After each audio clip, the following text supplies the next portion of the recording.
Pertanyaannya, apa itu nasib? Kan? Nasib itu sesuatu yang kita terima atau bagian kita yang bisa kita pilih. Oh, bedakan itu ya. Ada qadar, ada takdir, ada qada, ada nasib, itu lain. Ya. Wala tansa nasibaka minad dunya. Kita bisa lihat di Al-Qasas misalnya kan, dari ayat 77 sampai 78 itu. Wabtaghi fima ataqallahu daral akhirah. Kalau Anda beraktivitas, cari akhirat dulu. Wala tansa nasibaka minad dunya. Dan jangan lupakan pilihan duniamu untuk engkau ambil. Engkau ambil yang mendukung ibadahmu. Jadi ngambil dunia itu jangan semua mesti diambil, yang kira-kira bermanfaat untuk kita sebagai bekal untuk akhirat. Ya. Misal, polanya Anda ingin berpakaian, ya, maka yang didahulukan kepentingan akhirat dulu. Bagaimana caranya supaya saya sholat dengan pakaian terbaik, ya? Bagaimana supaya saya ibadah itu pakaian disukai oleh Allah, disenangi oleh Rasulnya. Dunia akan mengikuti. Ini rumus ya, karena saya sering dapat pertanyaan, orang banyak mengeluh, rezekinya macet, pekerjaan tidak terbuka dan sebagainya. Rumus Qur'annya, arahkan ke akhirat, dunia akan mengikuti. Saya perhatikan kenapa doa-doa itu jarang terkabulkan dengan cepat. Persoalan utamanya karena seringkali meminta dunia. Itu yang jadi keliru, ya. Kalau mau cepat, mintakan akhirat, karena kalau minta dunia Anda nyarinya capek. Kalau minta akhirat, Allah yang langsung kasih, itu dibuka pintu langit, pintu bumi dibuka. La fatahna 'alaihim barakatin minas sama'i wal ardh. Contoh, Anda butuh uang 1 miliar. Ya, untuk bangun rumah ini dan sebagainya. Mintakan dulu kehendak ibadah, dunia akan ikut. Duhai Allah, sudah 40 tahun hamba hidup Engkau berikan kepercayaan. Hamba sudah syahadat mencoba dengan baik. Sudah juga sholat ya Rabbal Alamin. Hamba coba untuk sempurnakan. Tapi sampai hari ini hamba belum mampu menunaikan rukun Islam yang ketiga untuk berzakat. Duhai Allah, sekalipun ajal hamba itu akan dekat, mohon jangan wafatkan sebelum hamba bisa berzakat. Anugerahkan kemampuan untuk berzakat 25 juta saja. Supaya semua orang bisa dapat zakat dari hamba dengan kebaikan. Bisa terinspirasi. Zakat itu berapa persen? 2,5. Kalau zakat 25 juta minta berapa itu? 1 miliar. Ya. Turunlah 1 miliar itu kita zakat. Selebihnya untuk dunia silakan 975 juta. Baik Pak ya. Yang kalau mau hitung-hitung tuh begitu cara ininya, mintanya kepada Allah. Baik. Nah, nasib itu bukan bagian kita yang begitu saja kita terima, tidak. Kita yang memilih, kita mengambil. Jadi kalau Bapak katakan itu nasib, itu pilihan kita. Anda bisa memilih mau baik, mau buruk. Nasib kita tentukan di situ, ikhtiar Allah menetapkan. Ya. Kalau kita bisa memilih yang baik, kenapa ambil yang buruk? Jangan katakan ketika berbuat buruk, ini nasib saya begini. Tidak, itu pilihan Anda begitu. Allah saking sayangnya memberikan petunjuk, disebut dengan hidayah, supaya tidak mengambil nasib yang buruk. Maka diarahkan pada hidayah. Ya, perhatikan, saat azan berkumandang 4.16, pilihan Anda 2, teruskan tidur atau ke masjid sholat. Ya, itu nasib kita tuh bisa kita pilih. Maka Allah berikan subhanallah petunjuk, digerakkan hatinya, cepat.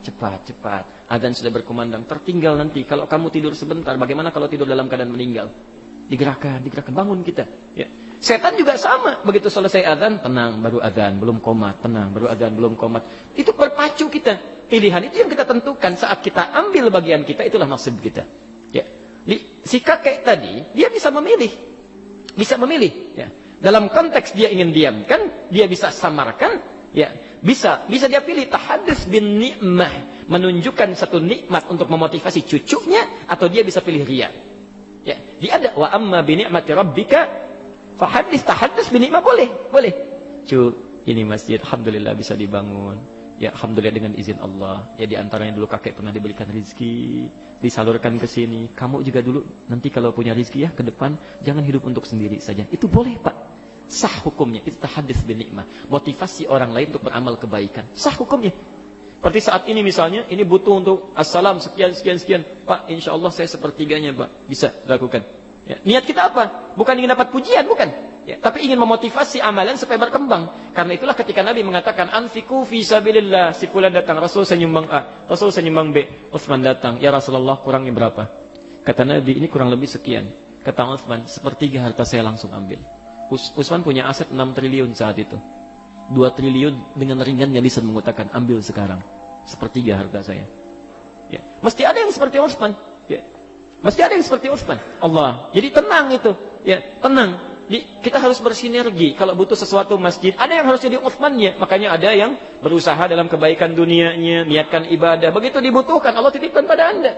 Ya. Kalau nggak ada yang kayak Utsman, ya seorang muslim yang dermawan, itu susah berkembangnya. Nggak bisa langsung pakai doa aja.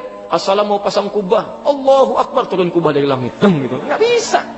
Terus ada Utsmannya ikhtiar. Ada ikhtiar. Tapi poin saya ketika Utsman mengatakan sepertiga, itu nggak ada unsur ingin dipuji. Jadi menampakkan kepada orang supaya termotivasi untuk beramal. Buktinya apa? Umar langsung datang. Ya Rasulullah, saya dengar Umar sepertiga ya. Betul, bala, saya setengah. Saya setengahnya. Setengahnya harta Umar mungkin tidak sebanding dengan sepertiga harta Utsman, tapi poinnya setengahnya. Umar itu selalu ingin berlomba dengan Utsman, selalu. Masya Allah. Begitu dengar Utsman sepeninggal Nabi itu punya kebiasaan sibuk luar biasa, pekerjaannya bolak-balik Madinah, keluar masuk, ekspor impor, itu Utsman. Sampai saking hebatnya, sampai hari ini yang punya tabungan di Bank Saudi sampai sekarang cuma Utsman. Utsman tuh punya amalan, sahabat Nabi dijamin masuk surga bersama Rasulullah tingkat paling tinggi, subhanallah, hisab dia sangat ringan, sampai hari ini masih punya investasi di Bank Saudi. Dulu zaman Rasulullah ada sumur, ya, yang itu dieksploitasi oleh Yahudi, dimonopoli, kalau mereka mau minum mesti bayar. Sama Utsman dibeli, dibebaskan orang di situ, dan kebun di sekitarnya dibeli. Sekarang difungsikan jadi hotel, ya. Setiap ada royalti dari situ dimasukkan rekening, diberi nama atas nama Utsman bin Affan, disedekahkan. Ya, sampai kiamat kalau kurang 2 hari lah ya. Kalau kiamat kan orang Islam nggak akan hidup, tidak akan hidup. Ya. Sampai menjelang kiamat kalau masih ada, itu pahala mengalir bagi Utsman. Bayangkan, seorang sahabat Nabi dijamin masuk surga, hisabnya sangat ringan, bersama Rasulullah surganya masih punya amalan sampai hari ini. Saya, Anda, kita bukan sahabat Nabi, surga nggak jelas sampai hari ini, ya, hisab masih menegangkan, amalan masih berantakan, hari ini masih sulit untuk beramal. Sampai hari ini. Padahal saking sayangnya Allah ditampakkan amalan di hadapan kita. Utsman itu sesibuk-sibuknya, malam masih bisa tahajud sampai hatam Quran dalam tahajudnya. Cek di At-Tibyan halaman 37. Di situ ada 2 paragraf. Setiap paragraf itu 8 baris. Cek bagaimana keutamaan sahabat di situ. Kedengaran oleh Umar. Umar besoknya 4 kali khatam Quran. 2 kali siang, 2 kali malam. Umar bin Khattab. Antum berapa kali khatam Quran? Ya. Poinnya bukan itu. Tiba-tiba datang seseorang yang selalu mendampingi Nabi, yang hidupnya diserahkan pada Rasulullah untuk kepentingan Allah dan Rasulnya. Tiba-tiba datang berbisik mengatakan, ya Rasulullah, saya semua harta saya.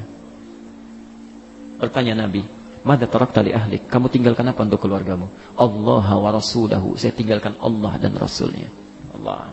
Dipegang tangannya, digenggam, diumumkan pada para sahabat. Abu Bakar, akhi, faman adahu faqad adani. Abu Bakar itu saudaraku. Siapa yang mencela dia, mengganggu dia, menyakiti dia, maka dia telah menyakiti saya.